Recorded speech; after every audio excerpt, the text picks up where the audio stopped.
भगवान श्री कृष्ण कहते हैं कि मृत्यु लोक का हर एक प्राणी, चाहे हो मनुष्य हो या पशु पक्षी हो या फिर पेड़ पौधा हो, हर सांस लेने वाला प्राणी अपने जन्म के साथ मृत्यु को भी लेकर आता है।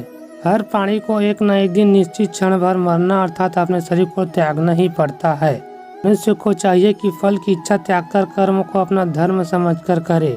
प्राप्ति की इच्छा करता है, उसका मन फल के बारे में सोचकर अपने कर्म और कर्तव्य से विचलित हो जाता है। उस इंसान को फल प्राप्त नहीं होता जिसकी उसने इच्छा की हुई है। मनुष्य सिर्फ कर्म कर सकता है, फल कदापि मनुष्य के अधीन नहीं है। जो लोग फल की इच्छा से ही कर्म करते हैं वे लोग सुख दुख आदि के चक्र में फंस जाते हैं और उनकी मन शांति नष्ट हो जाती है। फल की इच्छा को त्याग कर कर्म को अपना धर्म समझकर करे तो उसका फल अवश्य मिल जाएगा, परंतु उस फल को वो व्यक्ति विधान की इच्छा समझकर स्वीकार कर ले और ज्ञानी व्यक्ति भी इसी योग को अपनाकर कर्मयोगी बन जाते हैं। आत्मा न कभी जन्म लेती है और ना ही कभी मरती है। वो अजन्म नित्य सनातन और पुरातन है, जो शरीर के मारे जाने के बाद भी नहीं मरती। जो सचमुच ज्ञानी होते हैं वो ना उनका शोक करते हैं जो मर गए हैं और ना ही उनका शोक करते हैं जो अभी जिंदा है। जो मर गया है वो फिर से जन्म लेगा और जो अभी जीवित है वो अवश्य ही मर जाएगा। मरने वाला फिर से जन्म लेगा क्योंकि केवल शरीर का नाश होता है। शरीर के अंदर जो आत्मा है वो कभी नहीं मरता, क्योंकि आत्मा को ना कोई शस्त्र काट सकता है और ना ही उसे अग्नि जला सकती है, ना ही जल गला सकती है और ना ही इसे वायु सुखा सकती है। भगवान श्री कृष्ण कहते हैं कि मनुष्य के शरीर का एक अदृश्य अंग है मन, जो कभी दिखाई नहीं देता, परंतु वही इस शरीर का सबसे शक्तिशाली हिस्सा है। मनुष्य को घमंड की मदिरा पिलाकर मदहोश करने वाला पाखंडी केवल ये मन ही है। उसके हाथों में मोह माया का जाल, जिसे वो मनुष्य की कामनाओं पर डालता रहता है और उसे अपने वश में करता रहता है।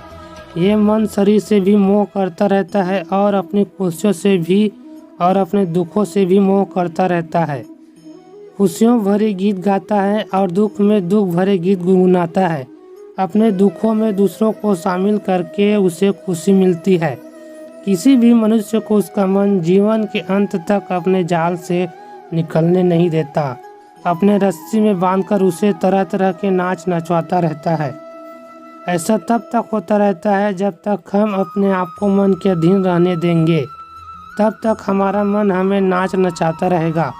मनुष्य का मन मनुष्य को इतनी फुर्सत भी नहीं देता कि वो अपने अंदर में झांक कर अपनी आत्मा को पहचान, अपने आत्मा के अंदर जिस परमात्मा का प्रकाश है उस परमात्मा का साक्षात्कार करे।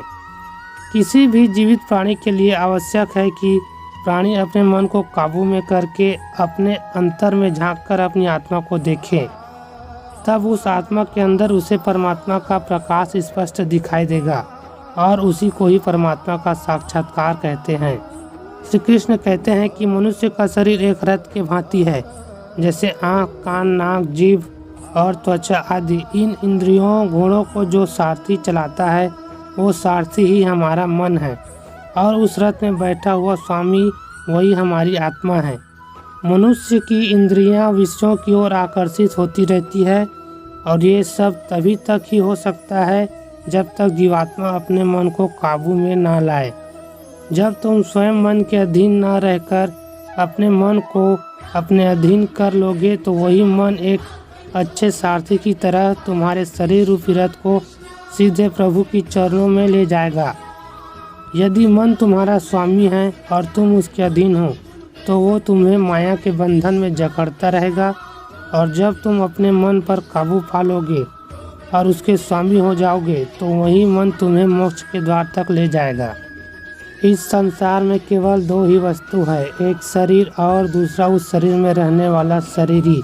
इस शरीर में रहने वाला जो आत्मा रूपी शरीरी है वो कभी भी नहीं मरता और जो शरीर है वो सदा रहता नहीं है।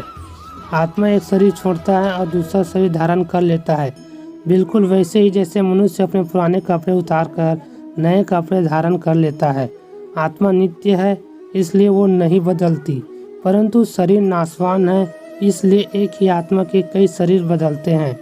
इसलिए हर जन्म में हमारी आत्मा नए नए शरीर धारण कर लेती है। अगर कोई सांप किसी मनुष्य को अकारण काटता है तो उस सांप को उसका पाप नहीं लगेगा, और ठीक उसी तरह शेर दूसरे जानवर की हत्या करता है तो उसका उसे पाप नहीं लगेगा।